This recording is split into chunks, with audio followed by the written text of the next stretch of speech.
Hi, I'm Dr. Jamil Sayed, and on this podcast, we're going to talk about some deep stuff.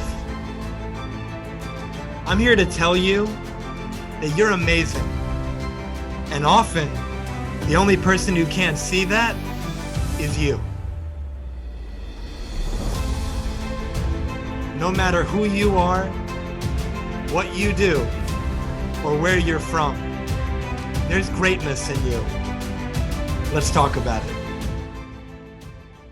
Before we begin, I want to share something with you. This conversation was recorded nearly 2 years ago, and with permission from my friend Raju from the Mindshift podcast, I'm sharing it today because I genuinely believe it's one of the most important conversations I've ever had on the subject of commitment. As you listen, I encourage you not to ask, do I agree with this? Instead, I encourage you to ask yourself, where is this showing up in my life? Because this conversation isn't really about commitment.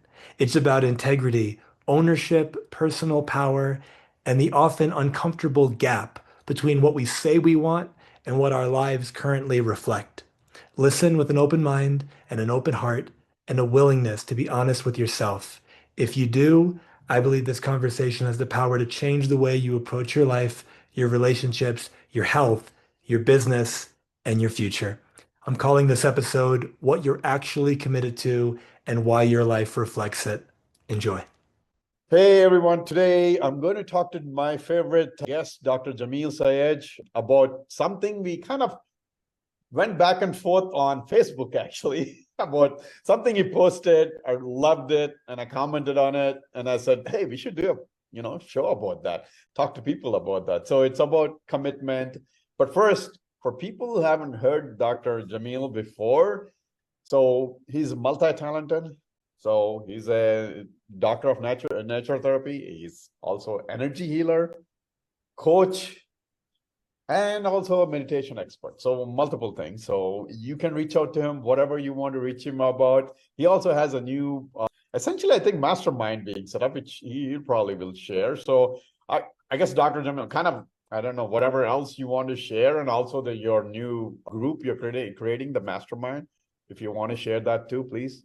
I so appreciate that opportunity, Raju. Yeah, thank you. It's something that I'm really excited about and near and dear to my heart. And I appreciate the introduction and won't add much besides just, I hope that our listeners really show up and be present for our conversation because I know it'll rock their world. And I know if they're open to it, they're going to leave this conversation with something that'll shift the way they live their whole life.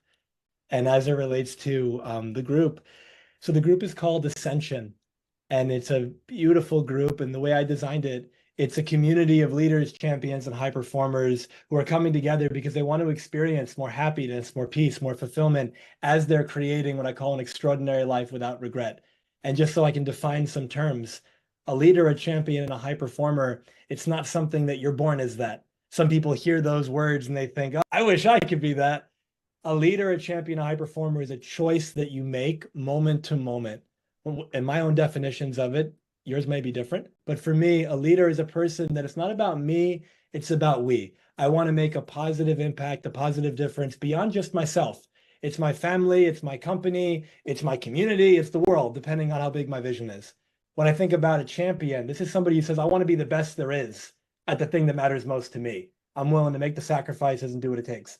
And when I think about a high performer, this person's saying, I want to be the best that I can be at the things that matter most to me. When people have that type of mentality, I find that what we can create together, there's no limit to that. And so when a community of people like that come together, the sky's the limit of what we can do week over week. And so that's the idea of the community. And if you go to my website, jamilsayed.com, there's a tab, it's called Ascension. You click that, you can read about it. And then there's a link if you want to book a short call, we can talk about what it looks like. Awesome. And I'll be posting, obviously, Dr. Jamil's links and all that stuff. So I will be posting the Ascension. But I mean, if you go to his website, you'll clearly see, when you go to there'll be the Ascension tab and you can just go get the information there. But let's get on to our topic, which kind of, I think, transitions there. just going back to my own background, I've done a lot of personal development. One of that is Landmark, which kind of Dr. Jamil is very familiar with. We talked about this. And one of the seminars I attended was about commitment, which kind of rocked my world about commitment, what I used to think about commitment. And then now I look at it differently. Whether I do things I commit to or not, I know where my commitment lies after, when I do it or don't do it. So with that, Dr. Jamil, I'll let you go first, and maybe I'll talk in the middle of my own input. So what is commitment? What do people miss about commitment? All right, so I love it because it's broad enough that we could take this in a lot of different ways. The first thing that's coming to mind to share, and I want to preface this actually, I'm going to just speak as, free flowing as possible. And there's things that I can already tell that what I say could be potentially received in a way that I don't mean it. And so I really want to make sure people understand everything I say is within the context of all the love and respect for you in the world and wanting you to thrive and live the life that you want. So please keep that in mind. So if somebody were to ask me, what am I committed to? I would tell them, look at your life right now as it's lived. The results you're experiencing right now in each area of your life, that's exactly what you're committed to. Because if you look at the results that you're creating, those aren't an accident. If your physical health isn't where you want it to be, if your relationship health, if your financial health, if any area is not what you want it to be, you're the cause of that. Now, that doesn't mean that there aren't other factors, but first and foremost, it's your life. If it's not your responsibility, whose is it? So if we come from that space of, what am I committed to? Well, look at my results. If I wanted to lose 30 pounds and I gained 30 pounds, that was my commitment.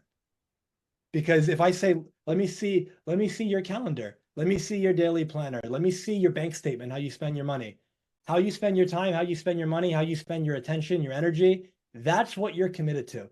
So there's what you say you're committed to, and there's what your life actually represents. And so if you can be honest with yourself and take that good hard look and say, where is my mouth not matching up? The way I heard this recently from a teacher of mine, he said, your audio isn't matching your video, which I love that. What you're saying, your talk, is not matching your being, how you're showing up in the world. And so if you can start there, look at your life. My life is an expression of what I'm committed to. And if I don't like it, why have I been committed to the wrong things? And you might say, but I'm not committed to that. But if you've been creating the results you don't want for an extended period of time, it's like the moment you realize I don't want this, but you keep creating it, it's not an accident at that point. It's a choice.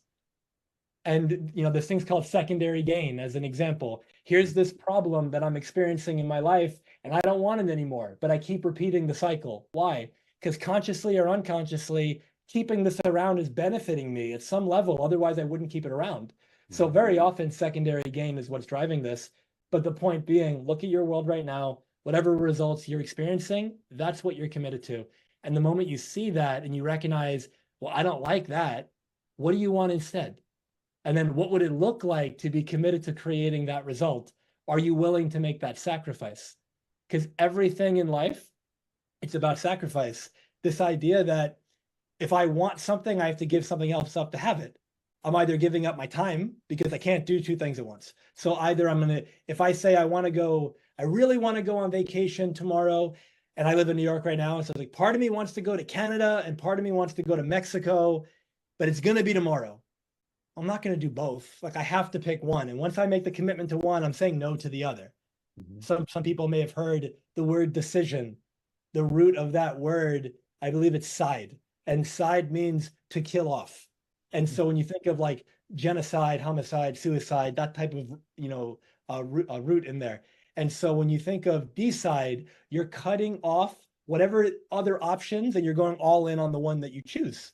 You're deciding and everything else gets killed. And so in that same way, that's commitment. Commitment is not, I make a distinction with my clients, commitment or committed versus interested. If I say, what's the difference? Interested is like I'm window shopping. Committed is here's the money. Interested is this would be nice if it's comfortable, if I'm in the mood, if I woke up on the right side of the bed, like whatever you want to think about, then I'll do it. Mm-hmm. But commitment, like I forgot where I heard this, it's a quote, but the idea is that a true commitment is when you do something long after the feeling has passed in which you made that commitment. So Yep. you made the commitment in the moment that it felt really good. You felt so aligned and you said, I'm going to do that. Mm-hmm. Fast forward an hour, a week, a month, whatever the time frame is, and now you're not in the mood and you're really stressed out and you got a lot going on and there's that commitment on the calendar. It's tomorrow morning, Mm-hmm. and 85% of you is wanting to back out. Mm-hmm. If you listen to that, it was never a commitment. It was a wish. It was an interest. Right. And so the last thing I'll share before I throw it back to you is just, if you got in your soul, like embodied knowing what a commitment really is, your entire world would change. Mm-hmm. And there's so much more I can say about that, but I'm going to pause and I'm sure we'll go back and forth and I'll get to it. Sure, sure. So yeah, no, I just want to get to that same thing about not doing things right. So this is what Dr. Jamil was saying, exactly what I got during my landmark, and kind of change of perspective.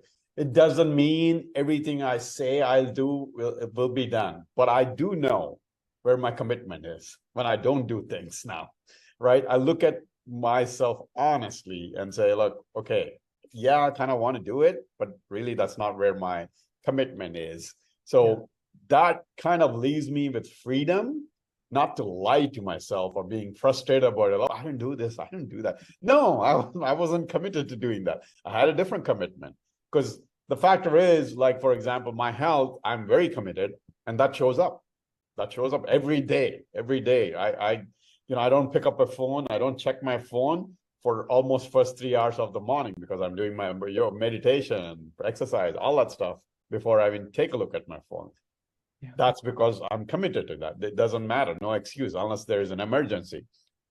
So I'm just putting that for people to put it in the context of what Dr. Jamil was saying. So that way you guys understand, like, okay, maybe he's a coach, hey, he does everything that I don't know. I'm talking about myself, that I know when I don't do things, that I know where my commitment is. I don't no longer lie to myself about, I was committed. Why didn't I do that? No, it's just, I just didn't want to get up this morning. Okay. That's my commitment, not to get up this morning. Yes. What you just said, that part at the end is so key. It's, I wanted to do A and I did B. Well, why'd I do B? Because in the moment, that was my commitment. And if I can own that, I find beating ourselves up to be fairly useless. And all it does is waste time. And so just own the fact that you didn't do whatever it is that you thought you quote unquote should have done, or whatever it was, and you make the new choice. But like, for example, in my own life, if I tell myself I'm going to do something, whatever it might be, a workout or like marketing or whatever it's going to be, I'm going to do that later on today at 4 o'clock or something, and then I don't do it, I'm not going to delude myself with some, oh, like I got busy or this happened or that happened. I'm just going to own I chose not to do it. And the moment I say that, like, I'm off the hook. It's like I chose not to do it. And every moment I can make a new choice. And so there's no like shaming, blaming, guilt. There's none of that. It's just actually look at your life. There's a life that you have now, and there's a life that you say that you want. And we said earlier, there's a sacrifice. So it's like, if A is where I am and Z is where I want to get to, the rest of that alphabet, B through Y, there's like a bridge. Mm-hmm. And the bridge is the actions that I'm willing to take, the things I'm going to say no to, how I'm going to spend my time, the decisions I'm going to make, what habits and rituals and all those things, because whatever you're committed to might take a while to manifest. It's one thing if I say I'm going to go for a walk today. That can be really hard for some people. So I honor if that's where you're at. And if you're doing that, amazing. For somebody else, it's like, I'm committed to growing this business from scratch to like 6, 7, 8 figures or more. That's not happening by tomorrow. So now there needs to be an ongoing commitment. And then a question I ask every one of my people that I'm close with, as well as I'm going to ask of everyone listening, 2 things. What are you doing on a daily basis to keep your commitment alive? So it's like, what do you do on a daily basis to remind yourself of what you're going after, of why it matters, so that when life gets hard, when you get challenged, when you fall down metaphorically, what gets you back up? When you don't feel like it, what gets you doing it anyway? And I also want to balance this with, this is not meant to be some like drill sergeant approach, right? There is something called, that I will call, let's say, innate wisdom. Sometimes procrastination is innate wisdom. You're not doing it because you actually don't want to do it. Right. So you made a commitment saying, I'm going to do whatever it is. But you actually only made that commitment because you thought that's what you were supposed to do based on what your community or your family or society you thought is like kind of imposing on you. So there you are making the commitment, I'm going to do X, but your heart's not actually in it. You don't really even want it, but you said yes. And I find that we get in trouble when we say yes when we actually mean no. And so if you were to own, what kind of life do I actually want? Am I procrastinating? The story is like, oh, I'm lazy, or I'm a procrastinator, or we identify with some label. But it's all just a story. Let's get rid of that. And let's just say, do I actually want this thing? Like, and why? Because I have to want it enough. Because, evolutionarily, at least, we're going to take that path of least resistance if we're not super intentional. If something's uncomfortable, evolutionarily, we're pretty much designed to move away from that.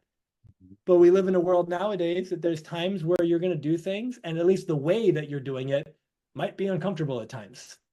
If I want to be a speaker, but I've never done it before, the first time, second time, third time, it might be uncomfortable.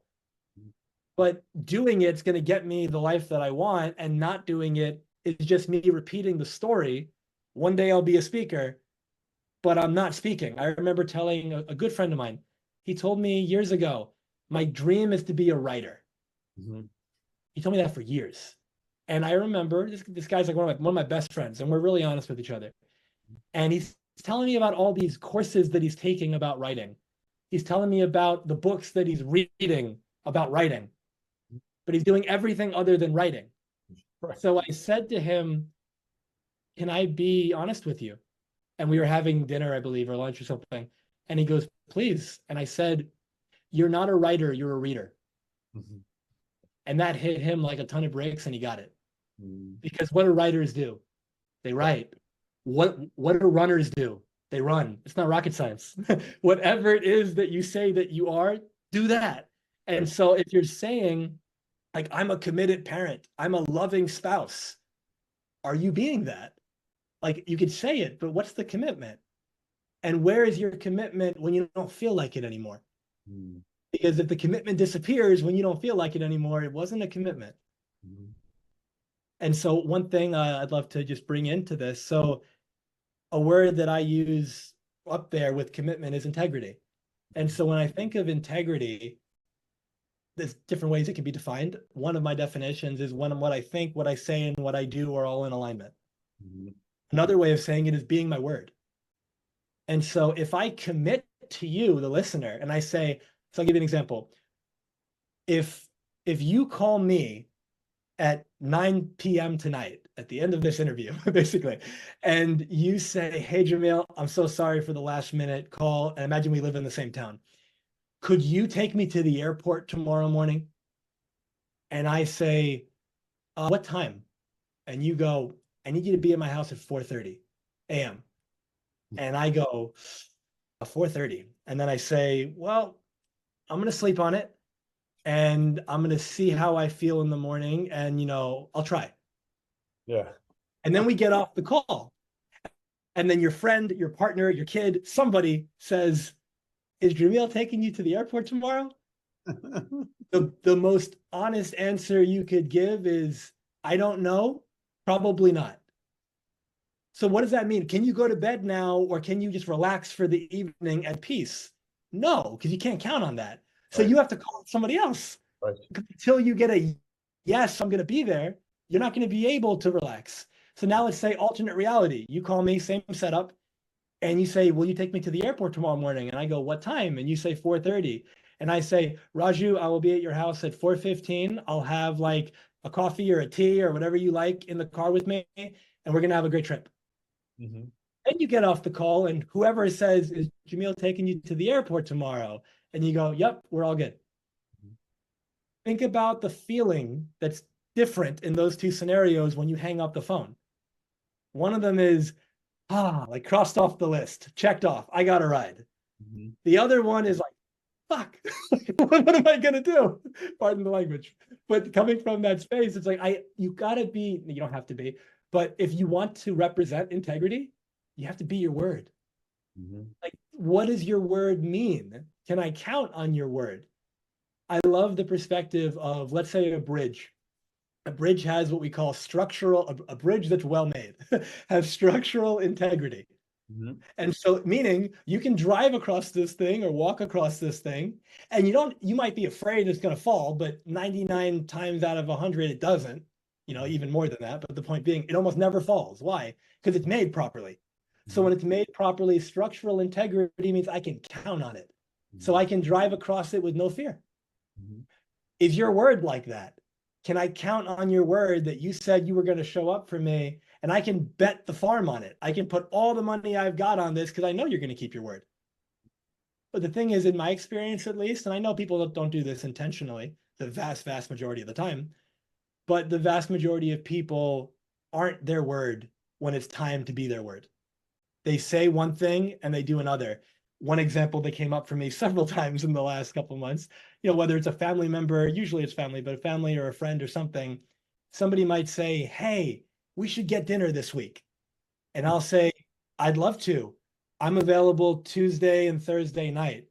Let's do Thursday. Great. The 7 p.m. work? That sounds awesome. I get off the call. It's on my calendar immediately. It's on the whiteboard, it's on the calendar. I don't take calls at 7 p.m. work-wise, but if I did, it would have been blocked out. So now, like, nobody can schedule. If someone called me and said, hey, Jamil, you want to do whatever at 7 p.m.? No, I already have a commitment. I appreciate it so much. What other days can you do? So then it comes Thursday, and I might send a message to my friend, my cousin, whoever, and I might say, hey, really looking forward to seeing you tonight. I'll be there at 7. I forgot, and I actually made plans with somebody. And in my mind, he's like, that was 2 days ago, or it was Right. 3 days ago. You didn't write it down? You didn't like put it somewhere where you'd remember that you said you were going to be there somewhere? Mhm. And I don't say that with judgment, even though it might sound that way. It's coming from a space of an observation that, what does that show me? And not just me, Jamil, but if it was you, what does that show you? That you can't rely on that person at least as much as you could potentially rely on a person. It's possible that in an emergency, that was just dinner. In an emergency, they would show up, hopefully. Right. But wouldn't you rather be the person and have the person in your life that when you say something's going to happen, it does? Because when you do that, you're training yourself that when I say something, it's going to happen. That's so powerful because what most of us do, whatever you practice, you get good at. Mhm. Most people practice breaking their word to themselves Mhm. over and over and over again. And every time they give themselves a pass. Every time they've got some excuse about why they broke their word. Regardless of the reason you give, what's the end of it? Like the end all be all? Like, well, what's that expression? Get down to brass tacks kind of thing. What's the outcome? You didn't do it. And so you didn't do it. You said you would. And if you always have a reason, like look at the last 10 times you didn't do something you said you were going to do. Why didn't you do it? And if you have a consistent excuse, it could be different, but a consistent theme of excuses, that's what you're practicing. But what if, and the beauty is you can change at any moment. Right now, you could say, you know what, I'm not that good at commitment. Awesome. Make a commitment to go get a glass of water and actually do it. Like do it immediately. That's a win. Make a commitment to make your bed. Make a commitment to go for a walk. Make a commitment to just text somebody and then do it. You're getting small wins, but you're building up the new identity. I am the type of person that keeps my word. And now there's two ways to keep your word, at least two ways. One way was probably just two. One is to do what you said you were going to do. That's the primary way. The secondary way, which is still in integrity, is when you recognize that you're not going to be able to keep your word, you let the person or the people know, and then you recreate a new agreement. So if I were to say to Raju, hey, I know we have dinner plans Thursday at 7, and something came up, and I know that you and I have an agreement to come to this dinner. I really need to work on this thing. I deeply apologize because I know that, somebody else you probably said no to because you said you were going to be with me. Can we reschedule? Can I make it up to you? Can I make this right? And you might say, hey, it's no problem. How about we do the next day or something?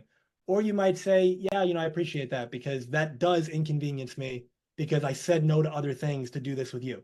But at least now we're on the same page. I've had people 30 minutes before what we were supposed to do tell me when I texted them, hey, I'm on my way. I completely forgot. And so when you come from that space, you can clean up the mess that you make in other people's lives and in your own by owning it. That's how you step back into your integrity. So when you bring them together, integrity, being your word, and commitment, long past the feeling that you had when you made the commitment, can you still honor that? And side note, I also come from a space of this might not be real for you anymore. Meaning, let's say you committed to a career thing or a relationship thing, and you're 6 months in, you're a year in, you're 5 years in. It's also possible that that career, that goal, that relationship isn't right for you anymore. And so if it's not right for you anymore, keeping the commitment just because you said you would, at that point, it's destructive. And so that's where it's a paradox, because on the one hand, I'm saying, where's your commitment when you don't feel like it?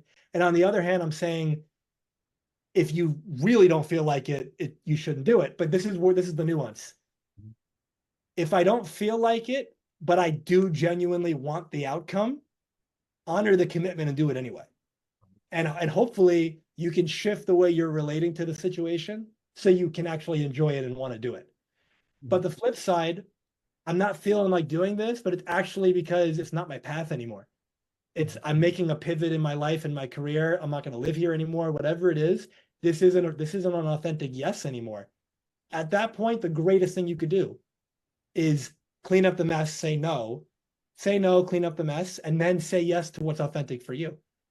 And so I want to pause there because I feel like that was a lot. Yeah, no, I have several points to make, but now I lost in my thoughts. But there's a critical point you did make there, though, at the end, though, about changing or not sticking to something just because you made a commitment. I've learned that lesson myself, right?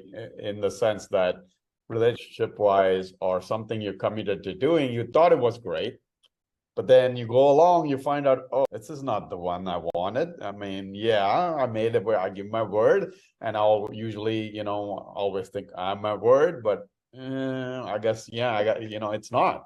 Because if it's not obviously speaking to you anymore, you have to be honest and say that. And last word I'll say is, you're exactly right about people not being their word, because many people, most of us, including me, many times, in the name of looking good, because we're putting that mask on for people to believe who we are, we say things and commit or say things. I don't know commitment. That's not a commitment in my vocabulary, right? That's we try to, I'll be there. Whenever the try word comes, now I know they're not going to come. Yeah. Or they're not going to do whatever they're saying. Try means you're not going to do it most of the time. There's some people, it's occasionally different.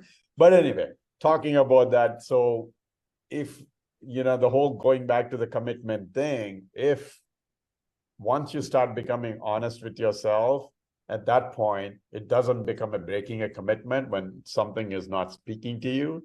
You can be honest with yourself and the other person, telling them, hey, look, or other person, other group, whatever, the job, whatever you're talking about, is tell them, hey, look, this is what I thought. This is not, kind of jamming with me anymore. I don't feel it.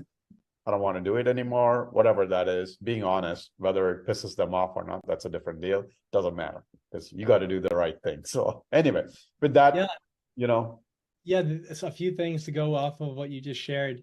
for anyone who's got kids, and if you don't have kids, you'll still be able to relate to this intellectually.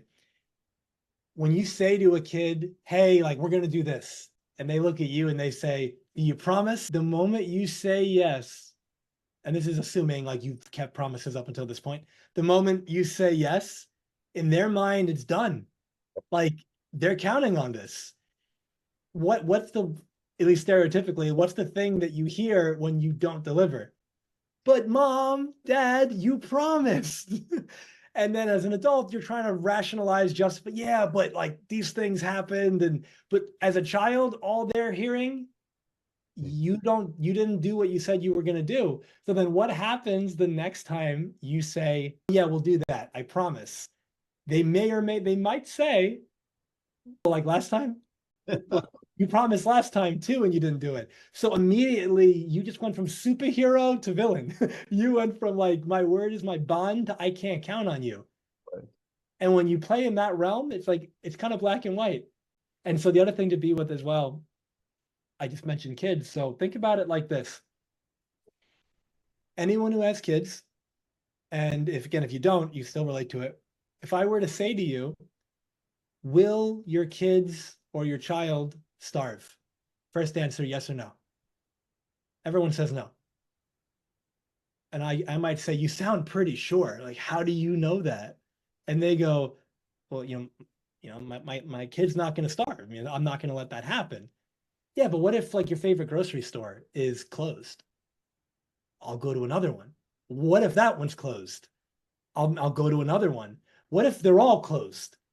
I'll borrow it from my neighbor. I'll go to family. I'll steal it. I'll do whatever I got to do. My kids are going to eat.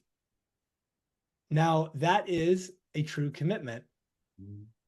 Now, I want you to notice when you think about your goals and your dreams, do you have that same commitment? So you say, I'm going to get into the best shape of my life. And let's say you identify what that means. X amount of weight or muscle mass or body fat or something. Certain appearance that you want to go after. It could just be an energy, vitality thing, whatever you're looking for. And just like I say, are your kids going to starve? No. And then your kids eat. If I say, are you going to accomplish that in the next 6 months? Can you just say yes and no with 100% certainty? Because you know you will do everything possible. Anything short of that, you're doing yourself a disservice. Because your business, as an example, if you have one, your business is like a baby. So will your baby starve? Well, it will if you don't feed it. And how do you feed it? Customers, clients, money, like that's how you feed it. And so will you do what it takes to get that? And if you can't just say yes to it, you're not as committed as you could be. No judgment on that. It's just an observation. You're not as committed as you could be. Would you like to raise your level of commitment? And the answer is just yes or no. And there's no shame in no. But if the answer is yes, you can make that change. And I had one of my clients, I told him this a few months back, and it changed everything for him. I tell this guy, he's very busy and very successful in his career, and everyone's vying for his attention. And so we're having a session, and he's telling me about a bunch of things that he's not having time to do that are really important to do. And when I hear that, I don't think time management problem. I think people-pleasing problem. Because why are you saying yes? A bunch of things, yeah. And so all of a sudden, we're going through all the things he says yes to. And I said earlier, you get in trouble when you say yes when you mean no. That's when you build resentment and frustration for yourself and others. And so, is this a hell yes for you? No. Is that a hell yes for you? No. Why'd you say yes to them? Because they asked. All right, now what's that yes costing you? Now you don't have time to do these 3 things. Now you're the bottleneck because your team's waiting on you. And so now your whole business is getting put back, or your family's getting upset because they're not spending time with you. And so I told him, and this is what I'm sharing with our whole audience, I want your default answer. This isn't what you say. This is just in your mind. Your default answer to every request is no. And your actual verbal response is, hey, Mary, Raju, Mohammed, Cindy, whoever, do you want to do this? Or could you help me with that? Hey, I appreciate you asking. I've got a lot of commitments on my plate right now, so I'm going to check my schedule. I'll let you know tonight, or I'll let you know tomorrow. That gives you time to actually think about it. because most people just say yes instinctually. They say yes, and then they didn't realize that they double booked something. Or they say yes because they kind of felt awkward in the moment because they didn't want to say no. But the moment you say yes to something you don't actually want to do, you're who you're going to be as a result of that. It's not a nice version of you. Like if you invite me to a party and you're excited about this party, it's your party, you're putting it on, you want the people who be there to love it, to have a great time. If I really don't want to go and you invite me and I say yes and I show up with this low energy, I can't believe I'm here, I'm bringing the party down. Like it's in the best interest of everyone that I'm not there. And so me letting you know, hey, I've got a few other commitments, I can't do it. Or even if it's just, I appreciate you offering that to me. I'm very clear right now on what I'm committed to creating in my life. And I can see this is really important for you. This isn't in alignment with the life that I'm wanting to create for myself. So I'm going to pass on it and I trust it'll go beautifully. Now, sometimes it's a family, it's a close friend, they need your help. And it, just like before, if you didn't honor the commitment, you said you were going to do something, you didn't do it, own it and make a new choice. You don't beat yourself up. In that same way, a friend of mine is asking me, hey, can you help me move or something? And maybe that's not my ideal Thursday or Saturday or something. But okay, I'm willing to help my friend. And so I'm just going to own the fact that I'm going to say yes and I'm going to make the most of it. But be aware of where you make it a habit that you're saying yes so often when you actually mean no. Like when my friend's asking me to help, I'm all in on the yes, even though like I would have probably preferred to do something else at that time. Once I say yes to it, I'm committed to having fun. I'm committed. We're going to laugh. We're going to connect. It's going to be a beautiful experience. I'm not going to say yes and then do it drudgingly. I'm not going to say yes and then just like pout as I'm doing it. I can't believe I'm here. No one made me be here. I said yes. And so when we come from that space, your whole life shifts, up levels, whatever word you want to use. When you are in integrity, our yeses and all my no's are no's. My no is as powerful as my yes, and that no isn't a bad word. A lot of people think, excuse me, there's a lot of people that have grown up, and I was one of these people until I got older and I learned this. I thought no was a bad thing. Like you don't say no. Like that's a why would you say no? People won't like you. If you say no, you get in trouble. If you say no, you get punished. But the thing is that if you don't honor your no, you're going to say yes when you mean no, and now you're going to say no to the things that are most important to you. So I say yes to all these things that I actually don't really care about. And now my family suffers, my business suffers, my client suffers, I suffer, my whole life quality goes down. And then I'm going to say, I can't believe so-and-so is making me do this. No one makes you do anything. Everything you choose. You know, one of my daily declarations for me and my clients, I have, first we do this mental and emotional release work to let go of what are all the subconscious blocks and beliefs that you have about yourself, others in the world that are stopping you from living the life that you want. And once you free yourself of that, we create these declarations of being, how you choose to show up. One of mine, I am free from have to, supposed to, need to, must do, and should do. I choose to, or I don't. Because have to, supposed to, need to, must do, and should do are all made up. There is nothing that I have to do any of those. Like it's everything's I choose to or I don't. And then I delude myself with a story about why it's one of the five. It's not. And so when you come from that space, really think about that. Anything that you tell yourself, I have to do this. No, you choose to. You get to. I have to pay taxes. No, you're just choosing not to go to jail. Or it's like you're in real estate. I have to pay taxes. You just don't know how to 1030 the exchange, you know? Or I have to take care of my kids. No, you're choosing to. Because whatever the alternative is, you don't want that. So you're choosing the thing that you're doing. I have to, I have to not hit the snooze button. No, you choose to. And if you choose to hit it and go back to sleep, that's your choice. Take the ownership of your life, empower yourself, stop giving your power away by saying that my commitment, my integrity, my word is on anybody other than you. Like it's all on you. And that's so empowering. That's the good news. That's the best thing you could possibly hear today. Because if you don't like any aspect of your life and you take this podcast conversation and you re-listen to it and you apply it, the things you don't like start to change into the things that you like. And some of those things will change really quickly because it might just be one conversation. Hey, Mary, I'm actually not going to be available for that thing. I appreciate you offering it. You just cleared the calendar on Saturday.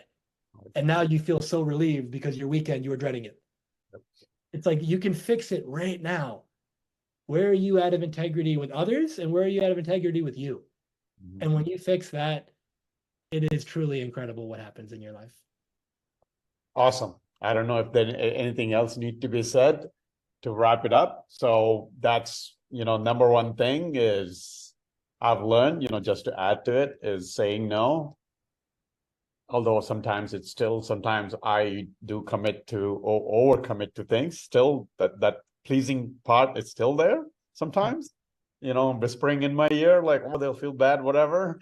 But I've learned to be more assertive now. But trust me, from someone who was that people pleaser, or still I am, I'm not going to deny that portion of mine, it's still there, is when you start saying being assertive, people, I rarely get anybody complaining. So yeah, with that, yeah. If I may add one thing. Yeah, go ahead, please. What you just said, I rarely hear anybody complaining. You can be assertive in a respectful and loving way. And you can be assertive and you can be respectful and loving and assertive first and foremost for yourself and for everybody else. Because again, somebody who's asking you for something, yes, they're asking for help or they're making some request, but it's not your responsibility. And also, you're not the only person that they could speak to. So for example, in the airport example, in the first one where you couldn't count on me because I said, maybe I'll try, we'll see how I feel when I wake up. Right when you got off the phone with me, what do? You call on somebody else. Right. And so I didn't give you the answer you wanted, and you got it from the next person. Right. So when you can recognize, like, you're not, your job is never to be the savior. Some of us have, and I've seen a lot of people that I've worked with in this situation, there's like this savior complex. I have to fix people. I have to like be the one to help them change. It's got to be me. No, it doesn't. And the moment you free yourself from that, then you can say yes. And when you say yes, you genuinely mean it. The people that you say yes to are going to feel that. You're going to have a much better experience. Your yes is going to help more because you actually want to be there. You actually want to do what you're doing. And your life experience is going to get so much better. And here's the beauty too. The thing that you're saying no to because it doesn't feel good to you, the next person or someone in the next 10 people they ask, it's actually going to feel great to say yes. And so it just like in business, like let's say you're going to delegate, there are things that you don't enjoy doing. Other people love those things. So you might hate like crunching numbers and being on Excel spreadsheets, and that's not your thing. You like people, you want to talk, you want to do all these things. But you hire somebody who hates doing like the public stuff and they love the computer stuff. Now you pay them, you just freed up your time and everyone's happy. Same kind of thing. There's somebody who would love to say yes to the thing that you're saying no to. Let them do it. That changes so much. And again, in the event that you decide to say yes regardless and you mean no, at least own it. Yeah. Don't blame them. Like you said yes. So own it and then make the choice to make the best of it. Right. Yeah, exactly. That's a great point. And yeah, like, I've said yes to things that I didn't want to do it later. I found out later I didn't want to do it, but then already said yes. What are you going to do? Follow through with your word. If you want people to know that you're your word, then that's what you do. You made it. It's difficult, but yeah, at times you do things difficult. Like, again, well, not going back to the same thing, commitment. When you make commitment, you kind of do things when it's not convenient for you. So that's how you're committed. So, all right. Well, you got something else left? Yeah, just so there's two things there. So first of all, I appreciate everyone who's been listening, who stayed this far. I feel like on fire right now, just about commitment. And, Me too, Potter. And so yeah. And so this is the last part too. I live in a world of paradox. And what I mean by that is one of my definitions of a paradox is two things are true at the same time that don't seem like they could be true at the same time. So on the one hand, It's like commitment's everything.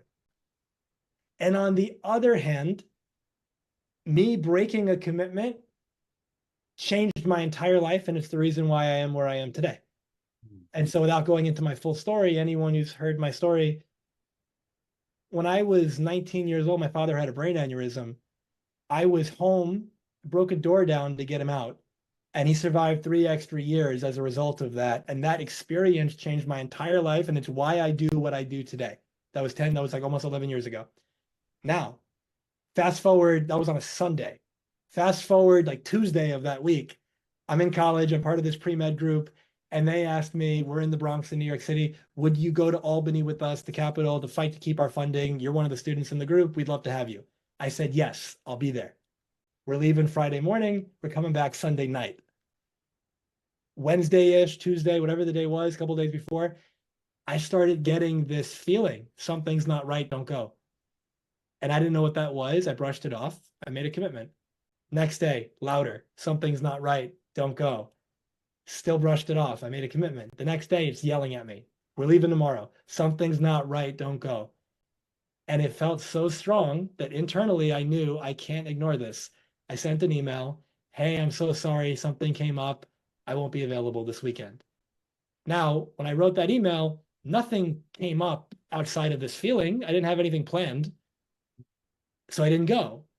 So then Friday rolls around, the group leaves. I have a regular Friday. Saturday rolls around, it's a regular Saturday. By Saturday night, I'm sitting there thinking, well, I guess I could have went. Nothing happened. Maybe that feeling was nothing. Sunday morning, Dad has his aneurysm. If I wasn't home, he would have died. So two or more things can be true at the same time. Commitment's everything, and there's good reason at times to break a commitment. Because there's something you're more committed to. Yep. And when you're recognizing that, can you balance those two? And you can, everyone can. If you can balance that, you will create such a beautiful life for yourself. Just get off the fence. Get off the land of maybe and we'll see and I'll try and procrastination, and actually live in the world of I am my word. When you live in that world, you can count on you, your family can count on you, anyone who wants to work with you can count on you. And when we can count on you, we want to be around you. We want you in our life. And I'll end it at that. Yeah, no, that's a great way to end it. Yeah, I mean, nothing else need to be said. I'll be posting Dr. Jamil's, contact info for more powerful information or coaching or consultation. Talk to Dr. Jamil. I don't have to say any more. So you heard him. So listen to it once more again. Like I said, like he said, there's a lot of content in there if you want to. And I might make it a 2 podcast so that way people can get to listen fully. So anyway, thanks again, once again, Dr. Jamil. Thanks for the great conversation again. Thank you so much, Raju. This has been such a pleasure. And every time we speak, I feel like it gets better and better. And this being our part 3, I'm just on fire for the next one. All right. Yeah. I have a part 4, but we'll talk about it later. Every person I've coached on this podcast arrived believing they had one challenge. And almost every time we discovered that the real challenge was something deeper, an invisible pattern, a hidden belief, an emotional burden they didn't realize they were carrying. If you recognize yourself in these conversations and you're ready to uncover what's been slowing your success, impacting your relationships, limiting your health, or keeping you from the life you know you're capable of living, I'd love to support you. You can schedule a conversation using the link in the podcast description or at my website, jamilsayed.com. Thank you for listening. I'll see you in the next episode. And remember, transformation starts today. Thank you for being with us today. If this conversation served you, it would mean a lot if you left a review and shared this with anyone who may benefit. An extraordinary life without regret is available to you now. Choose it. It's your time.